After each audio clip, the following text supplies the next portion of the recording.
two ৰঞ্জিতাছ videos মোৰ মৰমৰ class 6ৰ ছাত্ৰ-ছাত্ৰী আজি তোমালোকৰ ভিডিঅ' হ'ব তোমালোকৰ আপোন পাঠৰ পাঠ 8 ধুৰা কাউৰী আৰু টিপচী চৰাই পাঠৰ আজি সম্পূৰ্ণ প্ৰশ্নৰ উত্তৰ আলোচনা কৰিম চেনেলত নতুনকৈ আহিছা যদি চেনেল ছাবস্ক্ৰাইব কৰি থৈ দিবা নতুন ভিডিঅ'ৰ নটিফিকেশ্যন পাই থাকিবা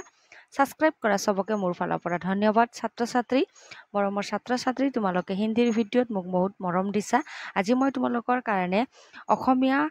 পাঠ 8ৰ সম্পূৰ্ণ প্ৰশ্নৰ উত্তৰ ভিডিঅ' লৈ আহিছো আশা কৰো তোমালোকে মৰম দিবা বুলি আজি প্ৰশ্ন উত্তৰৰ ভিডিঅ' আৰম্ভ কৰো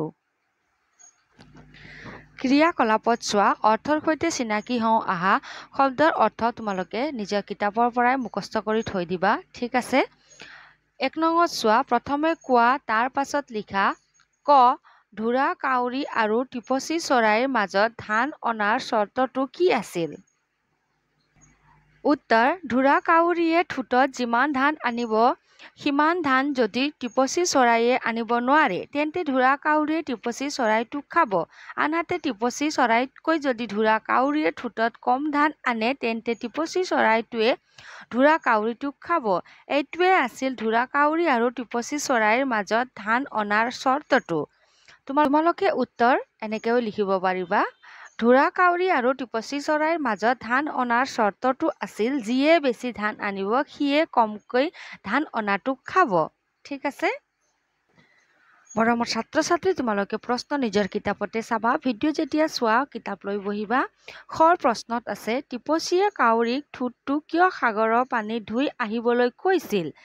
উত্তৰ কাউৰীৰ ঠোঁটটোত বৰ বেয়া গোন্ধ থকা বাবে টিপচীয়ে কাউৰীক ঠোঁটটো সাগৰৰ পানী ধুই আহিবলৈ কৈছিল গ প্ৰশ্ন ধুৰা কাউৰীয়ে সাগৰৰ ঠোঁটটো ধুবলৈ গৈ সাগৰক পানী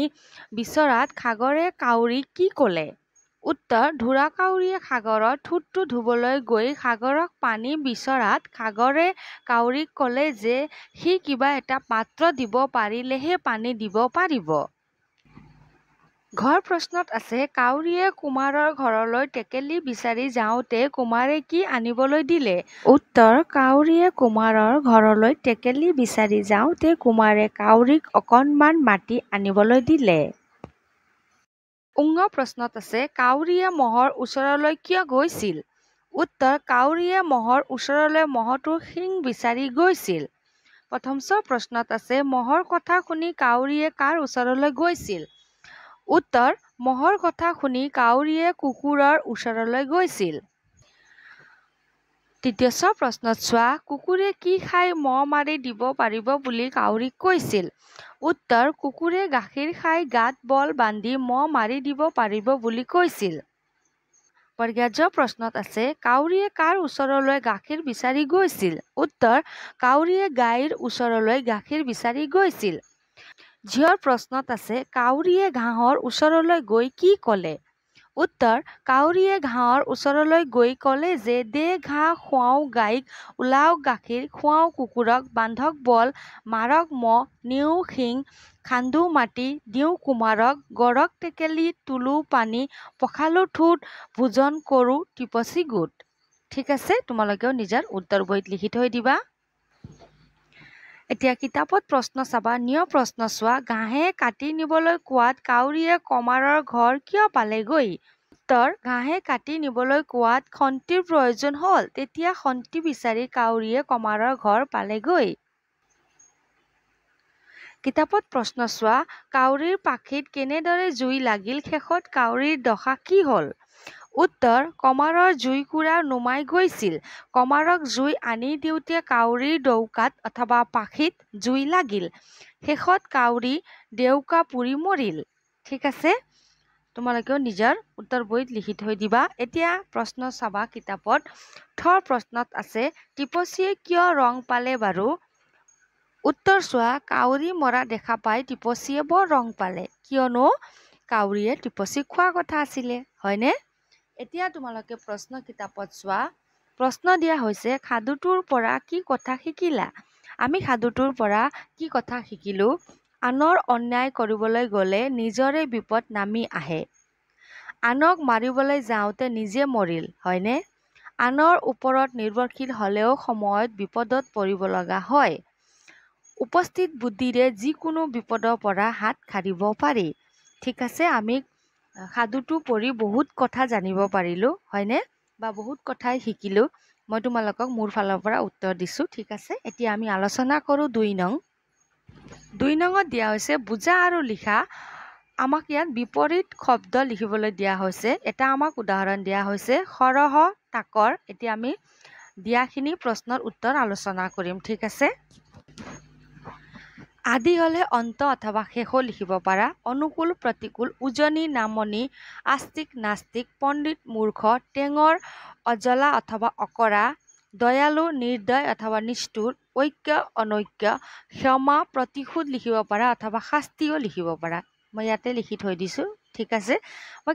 মৰমৰ ছাত্ৰ ছাত্ৰী ইয়াত মই এটাতকৈ বেছিও দিছোঁ কেইটামানৰ মোৰ ফালৰ পৰা দিছোঁ তোমালোকে নিজৰ উত্তৰ বহীত লিখি থৈ দিবা 3 নং চোৱাচোন কোনে কাক কৈছিল লিখা ক সখী মই এতিয়া তোমাক খাব পাওঁ খ মোৰ ঘৰত গৰা টেকেলি নাই গ তুমি যদি মোক গাখীৰ খুৱাব পাৰা তেন্তে মই মহ মাৰি দিব পাৰোঁ এতিয়া উত্তৰ আলোচনা কৰিম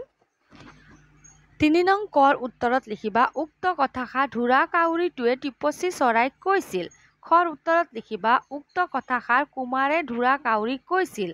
গড় উত্তৰত লিখিবা উক্ত কথাষাৰ কুকুৰে ঢোঁৰা কাউৰীক কৈছিল ঠিক আছে 4 নঙত চোৱাচোন তুমি জনা অসমৰ আন চৰাই কেইবিধমানৰ নাম লিখা